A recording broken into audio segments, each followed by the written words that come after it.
Qual que é o maior desafio hoje da polícia? O No maior Brasil, desafio é aqui no estado de São Paulo, eu posso falar porque eu represento os delegados de polícia licenciada, mas até então eu representava os delegados de polícia, é a ausência de estrutura do próprio estado, do próprio governo, para que o policial possa combater o crime da forma como sabe, da forma como faz, em toda a sua esfera que a sociedade merece. Então a gente tem aí uma ausência real de cuidado do governo no setor segurança pública. Tem algum caso que você acompanhou e esbarrou em interesses ou mexeu onde não podia mexer e aí você teve que, de alguma maneira, entender que era fruto do processo e que talvez uma investigação, algo seria mais complicado seguir a partir dali? Eu vou falar de uma outra forma, tá? Eu achei extremamente inteligente essa pergunta, Matheus, mas eu vou falar que uma ausência de blindagem para a atuação da polícia deixa com que ela fique vulnerável a ingerências de várias esferas, políticas, econômicas e sociais. Então, de alguma maneira, o trabalho da polícia, ele às vezes... É vulnerável. Está vulnerável. E como blindar a vulnerabilidade da polícia? Esse é um ponto também, porque... Como? Esse é o desafio. O desafio é uma autonomia institucional que não significa independência ou falta de fiscalização, não é isso. Mas que a polícia não fique subjugada aos governos que vêm a cada 4 anos. Que a polícia, assim como o Ministério Público, assim como o Poder Judiciário, assim como a Defensoria Pública, possa se autogerir sem interferências necessárias, no caso legais, porque hoje o governo, ele legalmente, ele comanda a polícia. E muitas vezes a ausência de conhecimento técnico, porque o governante ele não é policial, ele coloca outras prioridades num trabalho policial. Então a vulnerabilidade ela está assim muito aberta. Não consigo falar de forma mais tranquila esse assunto. Essa pergunta foi bem inteligente, mas eu acho que a galera entendeu o recado. A mensagem está aí. Isso, de alguma maneira, aponta a gente para uma necessidade também de cobrar. Perfeito. A sociedade tem um papel essencial, né? Tem. A sociedade tem que cobrar, a sociedade tem que exigir realmente atuação, a sociedade tem que ser mais ativa em relação àqueles que nós estamos elegendo. Então, a partir do momento que a gente elege e tem um estado rico, com maior padrão de vida, custo de vida do Brasil, maiores taxações de impostos aqui no estado de São Paulo, e a gente não consegue andar com celular na Avenida Paulista, porque é o local que mais se rouba celular do estado, alguma coisa está errada. Alguma coisa está errada. O nosso dinheiro é para que a gente tenha estrutura de direitos sociais básicos, como saúde, educação e segurança. Só que a gente está num estado rico, numa cidade rica, em que a gente está ali. A gente vê zumbis humanos totalmente subjugados ali pelas drogas, que muitas vezes praticam crimes, e a criminalidade fica infiltrada ali no meio da chamada Cracolândia, e ausência e uma falta de coragem do governo para uma atuação enérgica e efetiva. A gente só vê auê, a gente só vê políticas aí marqueteiras, mas a gente não vê solução. E é possível solucionar? É possível solucionar, mas a gente não vê uma intenção real, né? O poder que hoje a internet tem interfere no trabalho da polícia, de alguma maneira? Eu, na minha visão, eu vejo que interfere de forma muito positiva. Como? Quando a internet ela atua de uma forma a exigir justiça. O tempo todo eu vejo as redes sociais e o clamor da internet que vai para a imprensa, que antes era a imprensa que ditava a internet, as pautas. Hoje é o contrário. Hoje é a internet que pauta a imprensa. É muito interessante o como migrou e a rapidez de informações faz com que, por exemplo, o poder de reivindicar direitos ele seja muito abrangente a ponto de constranger aquele que não faz a fazer. Um exemplo, na época da pandemia. Eu sei que a gente já passou, graças a Deus, tomara que a gente tenha passado de forma definitiva, mas na pandemia os policiais, eles não pararam de trabalhar, nós policiais. E você sabe que a gente ficou lá no final da lista para vacinação. Os presidiários, os presos, estavam na frente, inclusive, dos policiais. E o policial estava lá o tempo todo sendo contaminado. Muitos morreram pela contaminação, porque a polícia não para. Aquele no auge da contaminação. E aí a gente não podia fazer uma manifestação física, porque a gente ia expor muito mais a galera a ser contaminada, os policiais. Então a gente fez uma manifestação através das redes sociais.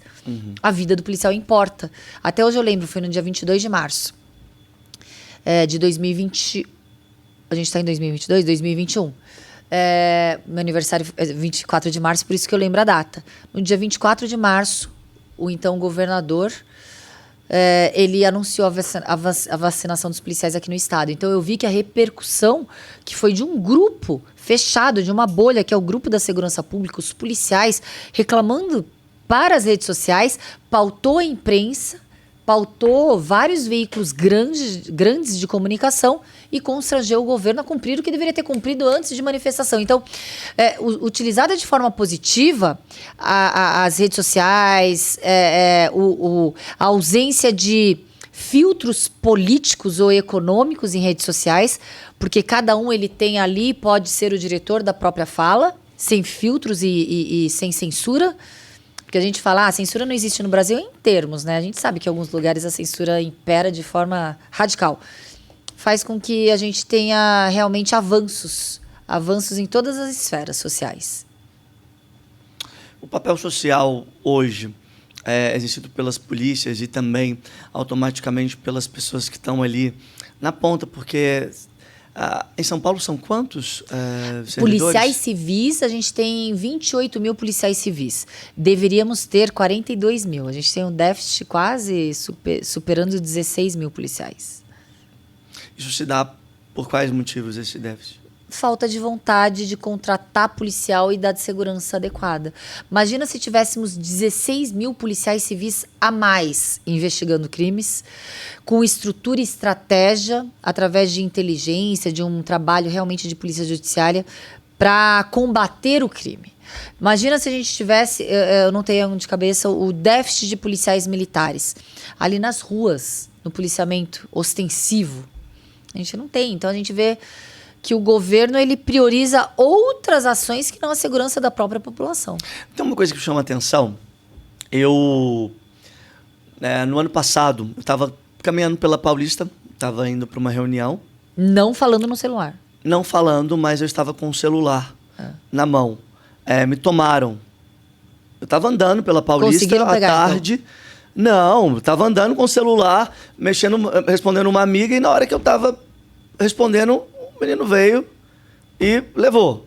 Mas ele estava, inclusive, usando um uniforme de um delivery de entrega e tal. Aquilo ali é uma fantasia, porque, na verdade, ele é um criminoso que está usando... Eu adoro, é isso que eu repito sempre. Criminoso fantasiado de trabalhador. Está fantasiado de trabalhador. Ele toma e tal, ele sai correndo. Ele levou, eu corri atrás, não consegui pegar ele nunca mais. Ao mesmo tempo, foi muito rápido. Em coisa de 15 minutos, ele já tinha acessado o meu banco, a minha conta bancária, feito uma transferência de um valor alto, que eu não sei assim como ele conseguiu de forma tão efetiva. Ele fez uma compra nos meus aplicativos que estavam cadastrados. Comprou coisas caras, uísque, só bebidas caras, valores bem altos, em 2 aplicativos de compra. Enfim, o banco conseguiu cancelar a transferência, mas as compras, depois eu tive o reembolso. Só que o ponto aquilo ali mostra que ele não é um cara aleatório que pegou um celular, ele é parte de uma quadrilha. Ele é parte de uma quadrilha. E aí as pessoas que estavam ali perto falaram que todos os dias, pelo menos 10, 12 pessoas passam ali na frente daquele comércio onde eu estava na Paulista e tem o seu celular levado. Por que isso acontece diariamente e até agora não fizeram nada? Esse era o meu questionamento. Eu sou o 12º do dia, o 13º e amanhã tem mais. Não dá para entender. Falta de estrutura nas polícias. A polícia... vamos partir do pressuposto. É de estrutura, mas é a falta de policial lá na rua? Exatamente. O que é? Falta de policial na rua, falta de policial investigando, falta de policial realmente tendo estratégias para combater essas quadrilhas. Falta também daqueles criminosos terem a certeza que vão ser responsabilizados, que vão ser pegos. Então, uma ausência ali completa, um abandono do governo. A população ela está à mercê da criminalidade, porque o governo não estrutura quem pode e sabe combater o crime. A gente não tem estrutura para combater o crime. Nós somos deficitários em todas as esferas, desde salarial, de homens, viaturas. Quando você vai numa delegacia, o prédio está caindo aos pedaços. Então, a gente não tem estrutura e não tem interesse do governo ou vontade política. Por isso que a população tem que se revoltar e tirar o governo que não cumpre a sua obrigação. Não é possível hoje a população andar com medo no estado de São Paulo. Não é possível. Está insustentável. É algo assim, quando você sai, você tem que olhar para todos os lados antes de sair. Você tem que estar o tempo todo. O policial, ele está em alerta o tempo todo. Hoje a população tem que estar em alerta o tempo todo. É isso. A população tem que ter realmente toda a estratégia de antecipar o passo do criminoso. E foi difícil até para fazer o boletim de ocorrência. Porque agora eu tava num período que eu tinha que ter um código, falta efetivo, você chega na delegacia, as pessoas estão ali com dificuldade de atender as demandas, e eu percebi isso, na hora você já está bravo porque roubaram seu celular, Exato. Acessaram sua conta bancária, usaram seu cartão de crédito.